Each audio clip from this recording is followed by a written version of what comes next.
Cierra los ojos un momento. Respira. Ahora dime, ¿qué es lo primero que se te viene a la mente? No lo pienses demasiado. Eso que apareció sin aviso, quizás sea más importante de lo que crees. Si estás aquí, no es casualidad. Programa de estreno todos los viernes a las 8 de la noche por YouTube. Esto es En el Diván, un programa donde exploraremos los rincones más ocultos de nuestra mente. Aquí nos adentraremos en los misterios del inconsciente y descubriremos cómo nuestros deseos y recuerdos más profundos moldean nuestra realidad. Soy Noemí y en cada programa te llevaré en un viaje a través del psicoanálisis para que juntos podamos aprender más de él y quizá descubrir aquello que nuestro inconsciente intenta comunicarnos. Comencemos.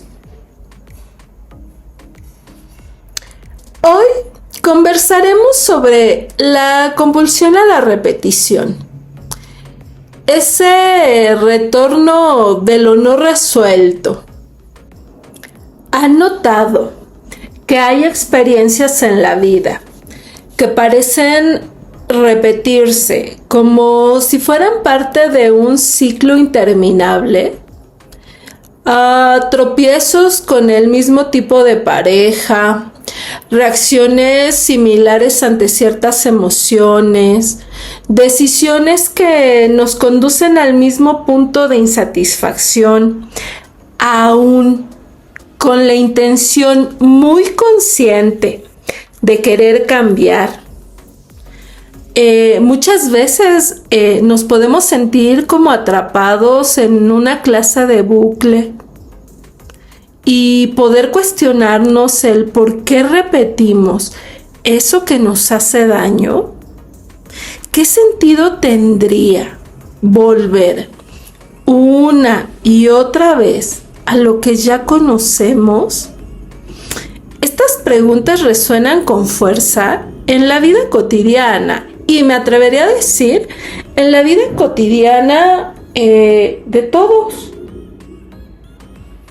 Y son más común de lo que imaginamos. Desde el psicoanálisis, estas repeticiones no se explican solo por costumbre ni por azar, sino por algo más profundo. Ya les decía, la compulsión a la repetición, una tendencia inconsciente a recrear situaciones que nos marcaron, aunque sean dolorosas. Sí, aunque sean dolorosas. Esta repetición, que parece irracional, al menos desde una lógica consciente, tiene una lógica propia que se ancla en lo que no está elaborado, en lo que ha quedado fuera del lenguaje, de la posibilidad de ser expresado, en aquello que insiste en no ser dicho. En la idea de compulsión a la repetición, Freud, que fue quien lo introdujo, quien lo destacó, particularmente en un texto que además me gusta mucho su nombre, que se llama Más allá del principio del placer, sostiene que la vida psíquica, que nuestra vida mental está regida por el principio, por esa búsqueda humana del placer, donde nuestra mente tendría naturalmente a evitar el displacer y a buscar la gratificación. Eso fue por ahí de 1920. Y sin embargo, su trabajo con pacientes, especialmente con excombatientes impactados por la guerra de modo pues bastante traumático, lo llevó a revisar esta propuesta. Y fue entonces cuando observó que los pacientes revivían una y otra vez en pesadillas, actos fallidos, en síntomas o decisiones repetidas, los eventos que habían resultado tan traumáticos para ellos. De modo que esta situación lo que hacía era acercarlos al sufrimiento. Más allá justo de esta búsqueda del principio del placer de la que hablaba, ¿no? O de la propuesta que tenía, ¿no? Y entonces estas repeticiones pues no parecían tener como finalidad generar ni satisfacción ni ninguna clase de situación placentera. Más bien sugerían una especie de fijación o una necesidad interna de repetir lo traumático como si fuera imposible, inevitable evitarlo. Fue entonces que al observar todo esto, Freud comienza a formular una nueva propuesta, digamos, que se aparta además totalmente de la psicología convencional o adaptativa y plantea, porque además recordemos que Freud era un revolucionario de su época, ¿no? Él se atrevía a mirar más allá de lo evidente, ¿no? De buscar una explicación que iba más allá de lo que quizá de manera superficial se podía observar. Que ojo, que él era médico y que al ser médico también era partidario del método científico, ¿no? Y él se apegaba a los pasos del mismo. Él era un hombre de ciencia, pero revolucionario. Entonces, él planteaba que existía una tendencia psíquica, una tendencia mental del funcionamiento de nuestra mente a repetir lo no elaborado, lo que no habíamos podido procesar, a pesar de que esa repetición nos pudiese causar dolor. Y que esta tendencia a repetir lo que nos causaba dolor tenía una raíz pulsional. ¿Qué quiere decir pulsional? Que nace desde una parte muy profunda e instintiva nuestra, que además es difícil de controlar. Y que es como cuando hacemos o sentimos algo sin pensarlo demasiado, porque viene de dentro nuestro, desde lo más básico o primitivo de nuestro ser. Por ejemplo, si alguien repite un acto dañino y no sabe por qué, podríamos decir que tiene una raíz pulsional. O sea, que ese acto viene de un deseo inconsciente o una necesidad interna muy primigenia, muy fuerte y que no puede ser controlado. Aunque racionalmente se quiera hacer, ¿no? Aunque uno quiera controlarlo, es como si hubiera algo más del orden de lo inconsciente, de lo primitivo que quiere hacerlo. Digamos que aparentemente, conscientemente, no hay una intención, ¿vale?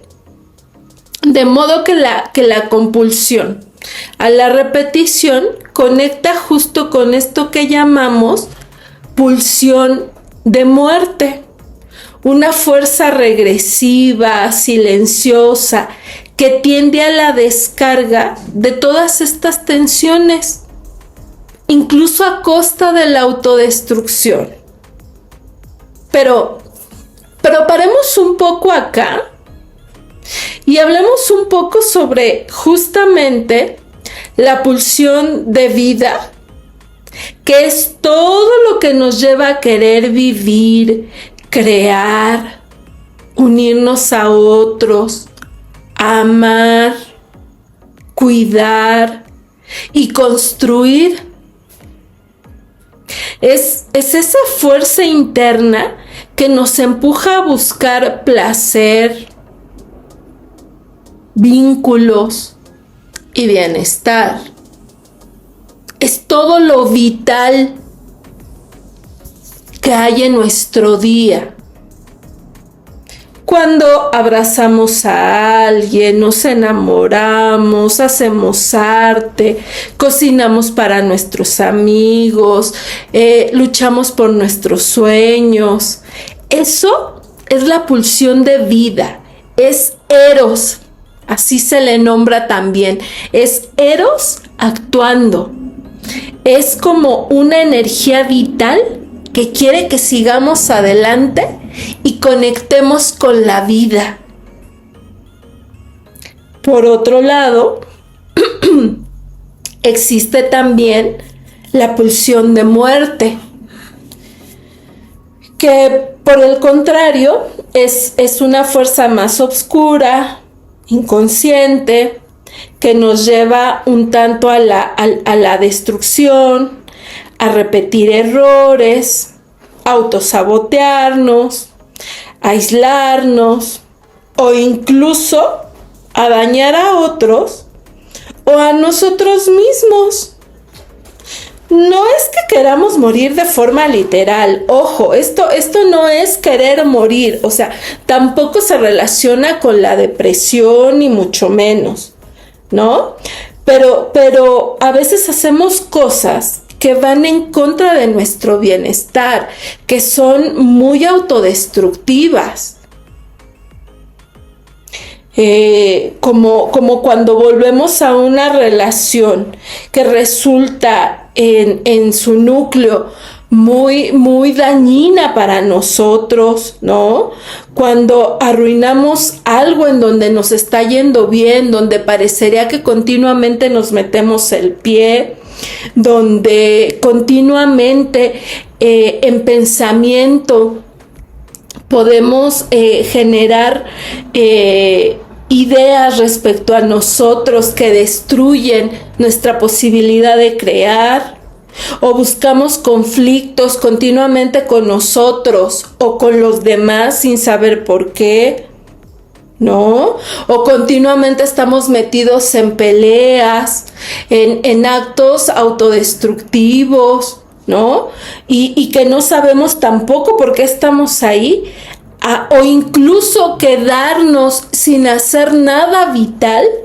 También ahí está Tánatos, así se le llama a la pulsión de muerte. Está Tánatos actuando. Es como un impulso hacia el caos, o hacia el fin, o hacia la nada total, a la inexistencia. Y bueno, también valdría preguntarse, ¿y por qué tenemos las dos? ¿Por qué existen? Bueno, porque de entrada ser humano es muy complejo, ¿no? O sea, ¿de dónde venimos? ¿No? Y porque como seres humanos vivimos todo el tiempo en un estira y afloje como especie. Estamos siempre entre el blanco y el negro, entre dos fuerzas. Una que nos quiere cuidar, hacer crecer, evolucionar, aunque no lo notemos. Y otra que siempre nos empuja al límite o justamente a repetir lo que no nos hace tan bien, ¿no? Dicho de otro modo, lo que nos hace mal. Y justo por eso Freud decía que ambas pulsiones conviven y se mezclan todo el tiempo. Y justo él también propone que la dificultad con ambas pulsiones, pues es que se desmezcle, ¿no? O sea, dependiendo qué tanto predomine una u otra en la vida de cada uno de nosotros, pues es como según nos va a ir en la feria, ¿no? Qué tanta pulsión de vida, qué tan llenos de vitalidad en los actos que hagamos, pues es como vamos a pasar nuestros días, ¿no? Que tanta posibilidad tengamos de disfrutar, de amar, de satisfacer, ¿no? En la vida cotidiana de las cosas que hagamos, o que tanto por ahí estamos constantemente conflictuados con nuestros pensamientos, con nuestros pares, con nuestros haceres, ¿no? Qué tan nutridos estamos con nuestras propias ideas, con las cosas que hacemos en el día a día. De ahí dependerá qué tanto hay un equilibrio entre una y otra fuerza, ¿no? Y también qué tanto de la compulsión a la repetición viene cargado de esta pulsión de muerte, que pues nos lleva muchas veces a repetir cosas que no han sido elaboradas y que nos duele y que nos hace daño, y que naturalmente nos sentimos empujados a hacerlo, ¿no? Y ya que humanamente lo hacemos, pues más bien hay que estar como al tanto de que nos ocurre, y entonces pues poder observarlo, ¿no?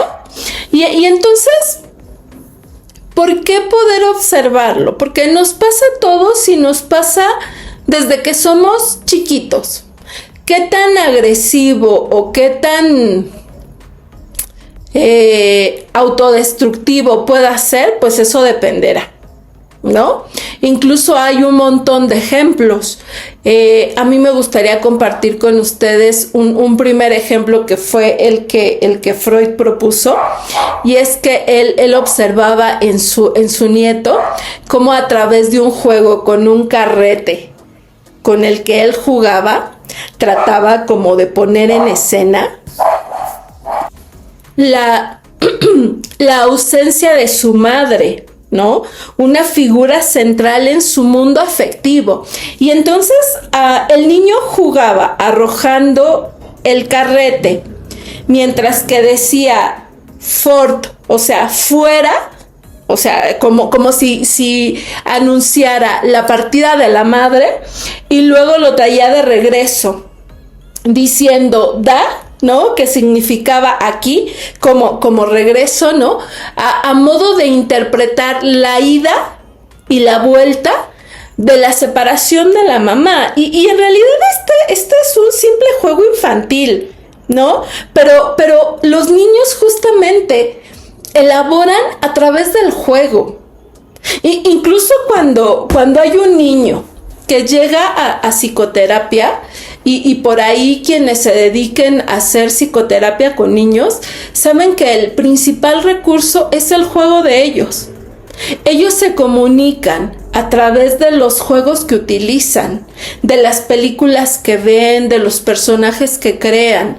Uno tiene que tener bien afilado, por decirlo de alguna manera, el ojo clínico para ver qué hay detrás de los juegos de los niños. Entonces, un niño que juega es un niño que se está comunicando con los terapeutas, y probablemente también uno como papá puede pensarse, ¿no? En los juegos de los niños, ¿qué me está queriendo decir? ¿No? Y entonces en este juego del nieto de Freud, él lo que hacía era a lo mejor tratar de comunicar lo que la separación de la mamá le significaba, la ida y la vuelta, que para cualquier ser humano anuncia un montón de sentimientos, que la mamá se vaya, regrese, fantasías, angustias, ¿no?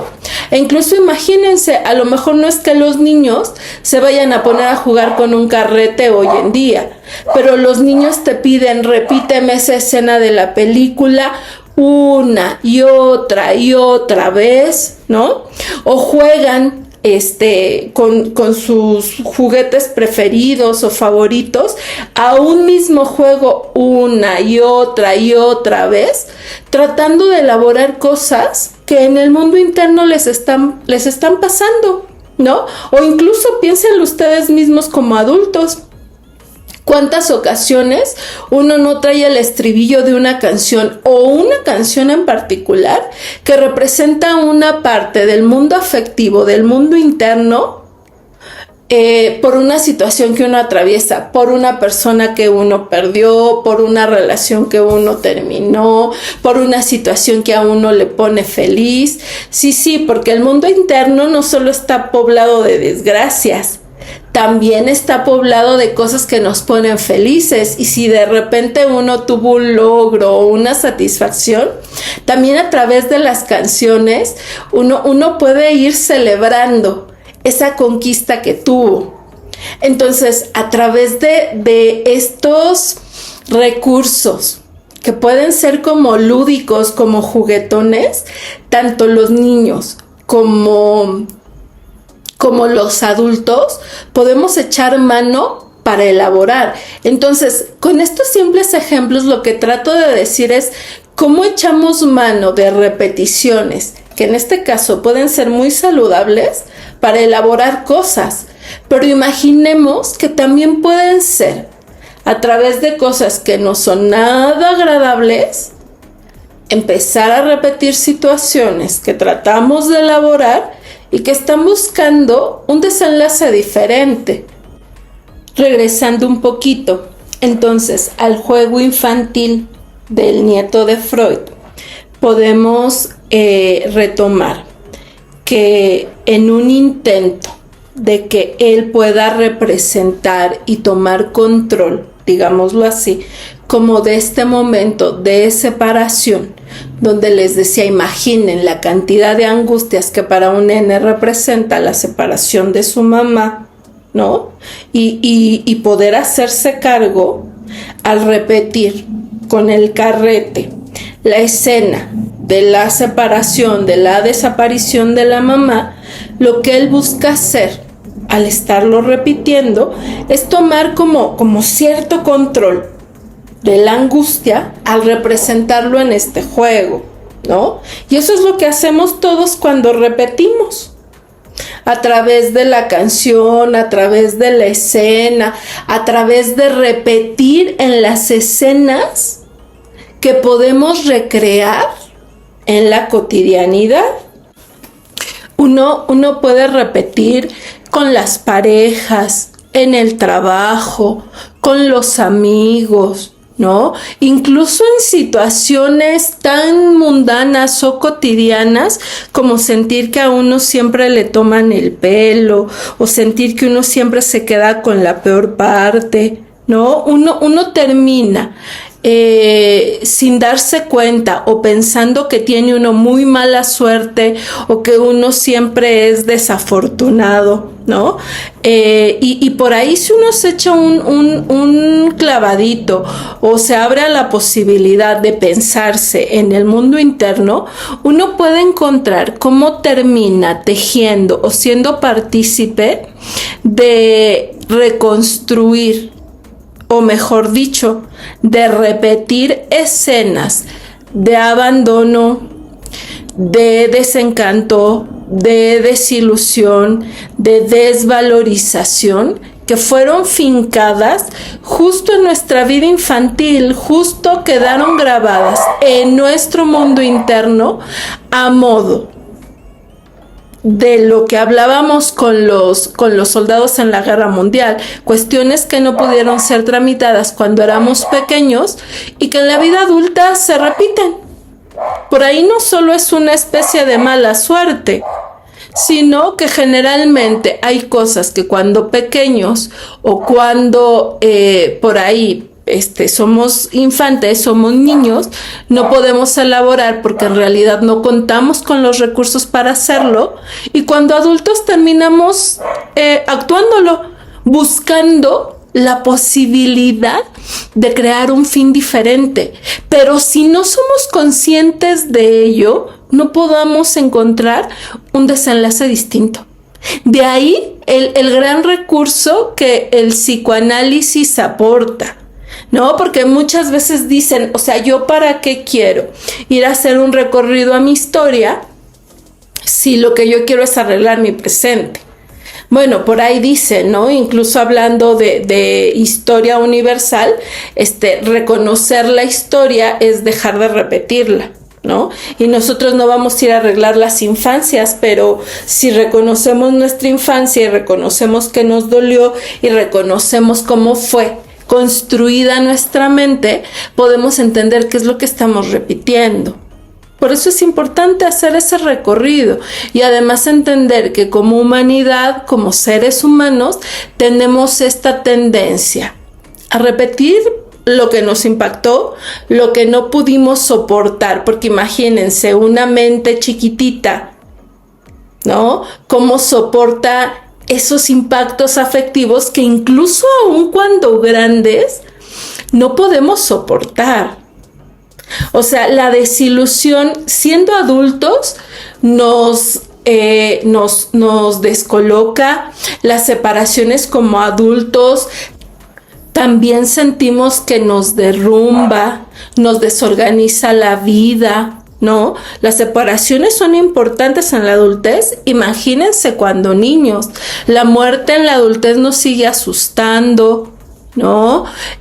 Por ahí, si como adultos nos generan estas cuestiones, todos estos impactos, imagínense cuando niños, o imagínense que de alguna manera, la manera en que nuestros padres enfrentan todos estos desafíos de vida, pues es la manera en que nosotros los vamos a enfrentar, ¿no? Y por ahí puede que tengamos recuerdos y por ahí puede que no, y no porque no pasara, sino simple y sencillamente porque hay algo que también se llama amnesia infantil, y la amnesia infantil a lo que nos lleva es que es una manera de protegernos, y entonces antes de los 5 años pues hay mucha gente que no nos acordamos de nada, y a veces tampoco después de los 5, ¿no?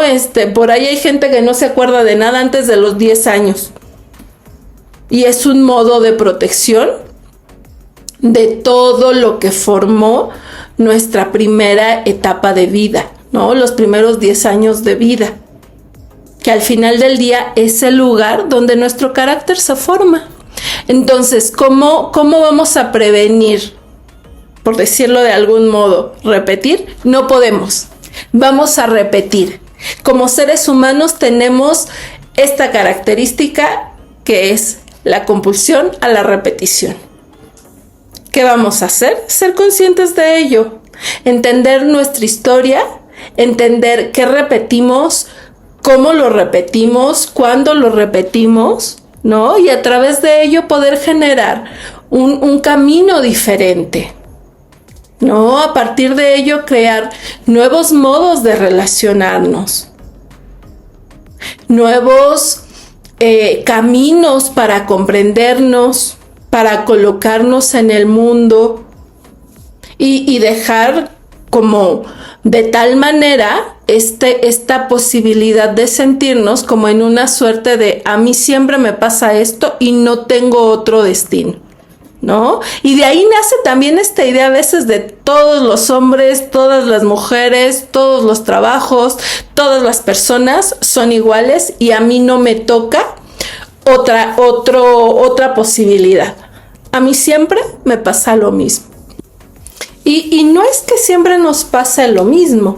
Lo que pasa es que uno siempre repite lo mismo, repite la misma escena, ¿no? Entonces, pues hay que trabajar en el mundo interno. Hay que trabajar con los temas del inconsciente para que uno pueda dejar de actuar este lugar que a uno termina por desgastarlo, cansarlo, defraudarlo, desilusionarlo, ¿no?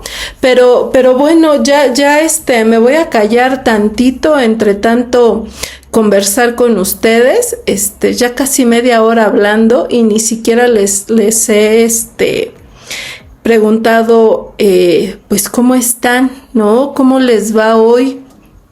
Me da mucho gusto saludarlos nuevamente una noche más acá en el diván, ¿no? Mándenme mensajito para ver si este tema de la compulsión a la repetición resuena con ustedes, se identifican con ello, se han cachado justamente como con estas ideas de, ay, a mí siempre me pasa lo mismo, esto parece que ya lo viví, no es un déjà vu, no es una clase de destino, ¿no? Uno participa muchas veces más de lo que se da cuenta, ¿no? Escríbanme, ya saben que me encanta leerlos por ahí a través de Instagram y de mi WhatsApp. Les repito mi número 55 1004 02 39. Por ahí si tienen alguna duda respecto a lo que estamos hablando hasta ahora también, ¿no? Me parece que hablamos de dos temas que además nos ponen en cuestionamiento importante, ¿no? Hablamos de, resulta que repetimos cosas que no son dolorosas buscando otro fin, ¿será? Que no es destino, que sí participo.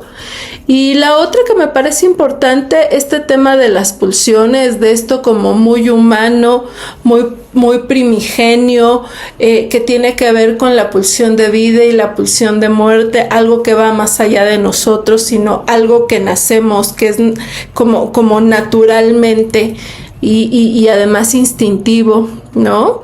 Que nos empuja como a hacer, a crear, o por ahí que nos puede llevar a veces hasta conductas destructivas, ¿no? Que van hasta, no sé, el tema de las adicciones, los excesos, ¿no? A veces hasta se me fue el nombre. Deportes extremos o muchos accidentes, ¿no? También son cosas que se pueden ir cuestionando desde el psicoanálisis. Ojo, no digo que todo. Siempre recordemos que el psicoanálisis reconoce la individualidad de cada caso, ¿no? Y entonces uno no puede como conceptualizar o extender una idea para todos los casos, siempre es individual. Por otro lado, también quiero hacerles una invitación a todas mis redes sociales. Continuamente trato de subir material de diversos contenidos.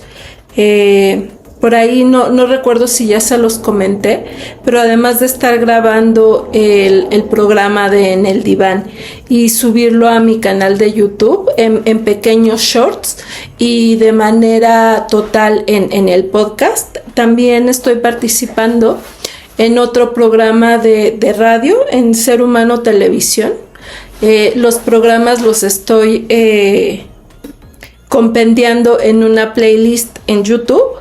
También pueden echarle una miradita, eso sí son con imagen, si quieren, y si no también solo los pueden escuchar, pero son de temas diversos, ¿no? Temas diversos sobre psicología, bienestar humano, ¿no? Salud. Pueden ser que también encuentren algo útil ahí. También a veces hago pequeños recortes sobre ellos y están subidos en todas mis redes sociales. Por eso los invito a darles una miradita. Puede ser que encuentren algo que les sea útil o que por ahí resuene con ustedes o que llegue en el momento que lo necesitan, ¿no? Por ahí también vienen los enlaces de los editoriales que estoy escribiendo. El último, en lo personal, me parece uno de los editoriales más bonitos porque habla sobre el duelo, ¿no? El duelo que me parece que es un momento en la vida, más que solo un concepto, un momento en la vida que nos toca a todos, ¿no? Duelar situaciones y que por ahí siempre el podernos acompañar de alguien, de algo o de un texto que nos permita transformar el dolor, pues es importante, ¿no? Entonces todo eso lo estoy subiendo regularmente a mis redes, entonces por ahí vayan a visitarlas, me va a dar mucho gusto encontrarme con ustedes. Y bueno, ¿quién no repitió una historia sabiendo cómo iba a terminar, o al menos teniendo una leve idea de ello, ¿no? ¿Quién no se encontró diciendo otra vez lo mismo, con una mezcla de bronca, de tristeza, de cansancio, ¿no? Es como si una parte nuestra se incluso reprochara, no aprendí, ¿no? O no pudiera hacer las cosas distinto. Pero en lugar de eso, la propuesta de este programa sería justo el poder mirar más profundo, porque lo que nos pasa no es una casualidad. Ahí hay algo que no se dijo, que no entendimos, que no procesamos y que se nos quedó dando vueltas. Entonces, repetir, aunque duela, a veces es la única forma que tenemos de recordar eso que no hemos podido poner en palabras. No es un capricho, no es una clase de mala suerte como lo decía, ¿no? Sino una búsqueda de querer reparar, de tratar de resolver algo que ya es viejo, que es antaño, que no cerró, ¿no? Y que quedó colgando por ahí. De modo que hay que hacerle lugar a eso que se repite, poder mirarlo de frente y poder ponerlo en palabras, ¿no? A través de la psicoterapia, a través quizá de la posibilidad de hacernos conscientes de lo que nos está pasando, ¿no? Y tratar de que no sea lo mismo una y otra vez. Y de más allá, de posicionarnos en este lugar de víctimas o en este lugar pasivo, poder cuestionarnos acerca de qué fue eso que hicimos y donde terminamos participando. ¿Cuál fue nuestra participación? Porque, ojo, uno puede participar de manera activa, o sea, haciendo cosas, o incluso de manera muy pasiva, porque a veces uno puede dejar de hacer cosas, ¿no? Cuando uno no se mantiene firme, cuando uno calla, cuando uno no dice, cuando uno no toma una decisión. Ahora sí que, como dirían los abogados, ¿no? Por omisión, por no hacer, por no decir. Entonces, a lo mejor por ahí parte de lo que podría proporcionar este programa sería preguntarnos cuál fue mi participación, de manera activa o de manera pasiva en eso que se me repite. Y a lo mejor ahí podemos encontrar algo que nos dé claridad acerca de eso que se nos repite siempre. Y antes de continuar, me gustaría que pudiéramos leer algunas preguntas que me parecen importantes o resultan bastante interesantes. La primera pregunta, Maura la envió por Instagram y ella preguntaba si el psicoanálisis servía para poder acompañar a una persona en un proceso de enfermedad, ¿no? Ella puntualmente hablaba de un diagnóstico de cáncer, ¿no? Y entonces, puntualmente en las características y en las situaciones de las que ella me compartió, yo le decía que sí, ¿no? O sea, tenemos que valorar, yo les decía en algún programa, el diagnóstico es importantísimo, es prioridad para saber si es viable hacer un psicoanálisis, ¿no? Y no es que en este caso, porque Maura no es la persona que iniciaría una psicoterapia psicoanalítica, sería alguien más, está pasando por un proceso de quimioterapias, de un diagnóstico de cáncer, se está recuperando, y lo que hay que reconocer es que primero esta persona está atravesando un proceso de duelo por la salud. La vida se le cambió, se le transformó en totalidad, ¿no? Hay un montón de situaciones que se le están poniendo en juego. De entrada, la concepción de sí misma, las limitaciones a las que se ve enfrentándose, ¿no? Los cambios que le trae en el cuerpo, dependiendo del tipo de cáncer también, si está expuesto a algún tipo de dispositivo, algún tipo de cirugía, ¿no? Entonces, sí se puede trabajar, se puede hacer un acompañamiento terapéutico también, no propiamente un psicoanálisis, sí se utilizan herramientas de psicoanálisis. Obviamente también es importante que el terapeuta que pueda trabajar con esa persona reconozca los recursos con los que cuenta. En este caso hablo por mí, desde mi experiencia, sí puedo hacerlo, sí se puede hacer cuando uno cuenta con los recursos como psicoterapeuta. Entonces, pues básicamente yo le decía a Maura que sí, hablamos un poquito más, pero justo lo digo porque hay muchas veces que uno se pregunta si con recursos psicoanalíticos uno puede ser acompañante de una persona que está cursando un proceso de enfermedad. Pues sí se puede ser acompañante de alguien que vive un proceso de enfermedad, ¿no? Física, y también un proceso de enfermedad mental, sí, bajo ciertas características, ¿no? Un trastorno un trastorno alimentario que está fuera de control, me parece que no contamos con los recursos como psicoanalistas, al menos yo no. Una esquizofrenia, tampoco. Un trastorno bipolar que no está bien medicado de entrada, que trae crisis o que está siendo muy agresivo, tampoco, ¿no? O que está en riesgo la vida de la persona, tampoco.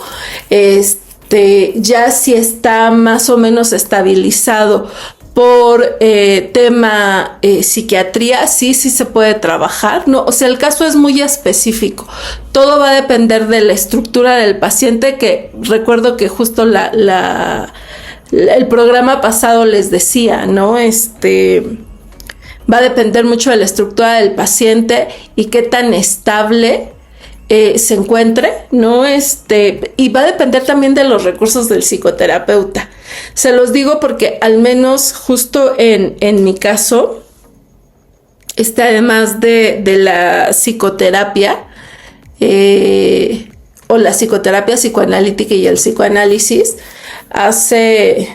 ya no me acuerdo si fue hace 1 año o 2 años, la verdad es que no recuerdo, hice un curso de TFP, que es terapia focalizada en la transferencia, que justo tiene como objetivo trabajar con pacientes con estructuras más fronterizas, que son las estructuras de personalidad, pues que son más volátiles, más precipitadas, ¿no? Más inestables. Entonces, siempre va a depender del psicoterapeuta. Yo por eso hablo de si hay un buen diagnóstico por parte del terapeuta, va más allá de la corriente con la que se trabaje. Uno tiene que ser muy honesto con los recursos que tiene. ¿Vale? Entonces, bueno, Maura me permitió compartir con ustedes su pregunta, que me parecía importante. Esta siguiente pregunta la quiero mantener anónima. En las redes me encontraba con alguien que me decía que si yo podía recomendar algún medicamento para tratar la ansiedad, ¿no? O sea, bueno, de entrada a mí me gustaría mencionar que yo como psicoterapeuta no puedo recomendar, ni recetar, ni prescribir ningún tipo de medicamento, ¿no? En determinado momento, dependiendo del enfoque, uno puede proporcionar ciertas técnicas para el manejo de la ansiedad. En mi caso no es así, o sea, como psicoanalista, como psicoterapeuta, psicoanalítica, nosotros no tenemos técnicas ni de respiración, ni de manejo de la ansiedad, ¿no? O sea, nuestro trabajo es puramente psicoterapéutico, psicoanalítico dentro del consultorio, ¿no? Hay otro tipo de psicoterapias que sí manejan técnicas. El único que puede prescribir medicamentos es el psiquiatra después de una valoración muy puntual, ¿no? Incluso la ansiedad como tal es angustia pura desde la visión psicoanalítica, que nos está queriendo decir algo, nos está queriendo decir que mentalmente, afectivamente, algo se desbordó, algo ya no aguantó, y es el síntoma de una situación interna que nos está impactando de algún modo. O sea, algo nos pasó que se manifestó. Algo a lo que no le venimos haciendo caso, algo que se nos presentó y nos actualizó una situación. Es un síntoma que hay que escuchar, ¿no? Y que hay que encontrarle una salida, una solución, una elaboración, porque de otra manera te pueden dar medicación, te pueden dar técnicas de relajación o de manejo de la ansiedad, pero tarde que temprano va a mutar, porque en realidad no se está solucionando, solo se está interviniendo, ¿no? Incluso si es alguien que está sumamente ansioso al grado de no poder dormir y lleva varios días sin dormir, el tratamiento por elección sería psiquiátrico, ¿no? O sea, esto no quiere decir que tenemos un trastorno mental, pero sí es el psiquiatra quien tendría que hacer una valoración para ayudar a esta persona a dormir, porque de otra manera, si uno no está durmiendo, no rinde, no vive, no la pasa bien, y entonces si uno no la pasa bien, no puede estar bien nunca en la vida, ¿no? Entonces es primordial que uno duerma, descanse, repare, y entonces sí, vamos a hacer psicoterapia, uno la puede aprovechar, ¿no? Uno se estabiliza y entonces uno ya le puede entrar a pensar qué es lo que a uno le está pasando, ¿no? Si por ahí no es que uno esté sin dormir, entonces por ahí uno puede lidiar con la ansiedad, entender de dónde viene, y entonces sí va a ir disminuyendo, ¿no? Pero sí, o sea, los psicoterapeutas, a menos que sean psiquiatras, no pueden recetar ningún tipo de medicamento. Ellos no pueden dar medicación. Insisto, sí hay psicoterapias de otras corrientes que sí manejan técnicas muy específicas para trabajar con la ansiedad, ¿no? En el psicoanálisis, la lectura de la ansiedad es angustia que hay que leer, ¿no? Incluso por ahí, justo les decía, ¿no? Que estaba escribiendo editoriales, que son estos artículos que brindan una mirada que va más allá respecto a ciertos fenómenos o situaciones que vivimos en la cotidianidad. Y tengo uno que es sobre la ansiedad, incluso se llama así, ansiedad, un síntoma que hay que escuchar. También si lo quieren leer, por ahí en YouTube y en TikTok están los enlaces. También en mi Instagram me parece que también está. Igual les puede ayudar a pensarse. Y bueno, pensando en la compulsión a la repetición, pues puede haber situaciones que nos den mucha angustia, que nos den mucha ansiedad, y que en ese sentido son situaciones que nos pasamos repitiendo porque en realidad nos llevan a una situación que hemos vivido siempre, que a lo mejor tiene que ver más con nuestros orígenes, con eso que nos resulta familiar y que repetimos en el presente, y que más bien tenemos que trabajar en nosotros mismos y reconocer. Podría ser algo tan sutil como mantenernos en un trabajo o estar siempre en trabajos que nos mantienen en una tensión, en una exigencia altísima, que ya ni reconocemos, pero que siempre nos dejan con insomnio, angustiados, sentimos que no damos lo suficiente, ¿no? Pero que irónicamente son trabajos que nosotros terminamos eligiendo. Y que va más allá de solo elegir un trabajo, porque de todos los trabajos que hay, elegimos ese, ¿no? Y este es tan solo un ejemplo, ¿no? Podríamos irlo pensando particularmente. Y bueno, pues es irremediable. El programa de hoy se nos terminó. Vamos por el final del 8º programa, ¿no? Muchas gracias a todos por acompañarme en este recorrido. La próxima semana estaremos hablando de las enfermedades psicosomáticas. ¿Qué pasa cuando el cuerpo habla lo que la mente calla? O porque a veces nos duele algo sin que aparentemente haya una causa médica clara. ¿Y qué tiene que ver todo eso con nuestras emociones, con lo no dicho, con los conflictos que arrastramos, ¿no? Y bueno, porque el cuerpo también tiene memoria y a veces grita lo que no supimos decir. Que pasen una linda noche. Hasta la próxima semana. Recuerden que tenemos programa de estreno todos los viernes a las 8 de la noche.